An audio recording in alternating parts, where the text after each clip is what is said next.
அவர் ஒரு செல்வந்தர், கடவுள் பக்தியுள்ள மனுஷர். அவர் வீட்டுக்கு ஒரு நாள் ஒரு பிச்சைக்காரன் வந்தான். அவர் அந்த பிச்சைக்காரனை வீட்டுக்கு பின்பக்கமா வர சொன்னாரு. கீழே உட்கார சொன்னாரு. வீட்டுல மீதி இருந்த சாதத்தை எடுத்துட்டு வந்து அவன் கிட்ட கொடுத்தாரு. அந்த பிச்சைக்காரன் அதை ஆசையா வாங்கினான். அதை சாப்பிட போனவனை தடுத்தாரு. நான் சொல்ற ஜெபத்தை சொல்லிட்டு சாப்பிடுன்னு சொன்னாரு.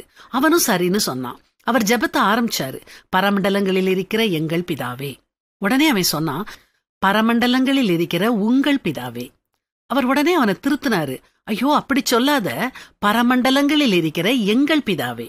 அவன் மறுபடியும் பரமண்டலங்களில் இருக்கிற உங்கள் பிதாவேன்னு சொன்னான். அவருக்கு கோபம் வந்துச்சு. ஏன் எங்கள் பிதாவேன்னு சொல்லாம உங்கள் பிதாவேன்னு சொல்றேன்னு கேட்டாரு. அதுக்கு அந்த பிச்சைக்காரன், ஐயா, பரமண்டலங்களில் இருக்கிற எங்கள் பிதாவேன்னு நான் சொன்னா நாம 2 பேரும் சகோதரர்களா ஆயிருவோம். அப்படின்னா நீங்க என்னைய வீட்டு பின்பக்கமா கூப்பிட முடியாது. முன்பக்கம் உள்ள வாசல் வழியா வீட்டுக்கு உள்ள கூப்பிட்டுருக்கணும். இப்படி கீழே உட்கார வைக்க முடியாது. உங்க சாப்பாட்டு மேஜையில உட்கார வச்சிருக்கணும். அப்புறம் இந்த பழைய சாதத்தை கொடுத்திருக்கவும் முடியாது. நீங்க எனக்கு செய்யறத பார்க்கும்போது நாம 2 பேரும் எப்படி ஒரே பிதாவோட பிள்ளைங்களா இருக்க முடியும்? அதான் பரமண்டலங்களில் இருக்கிற உங்கள் பிதாவேன்னு சொன்னேன் அப்படின்னு சொன்னான்.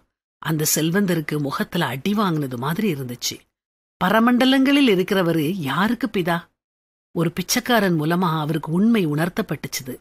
நாம எல்லாரையும் சகோதர சகோதரிகளா நினைச்சு அது மாதிரி பழகுனாதான் பரமண்டலங்களில் இருக்கிறவர் நமக்கு பிதாவா இருப்பாரு. நாமும் அவருடைய பிள்ளைங்களா இருப்போம்.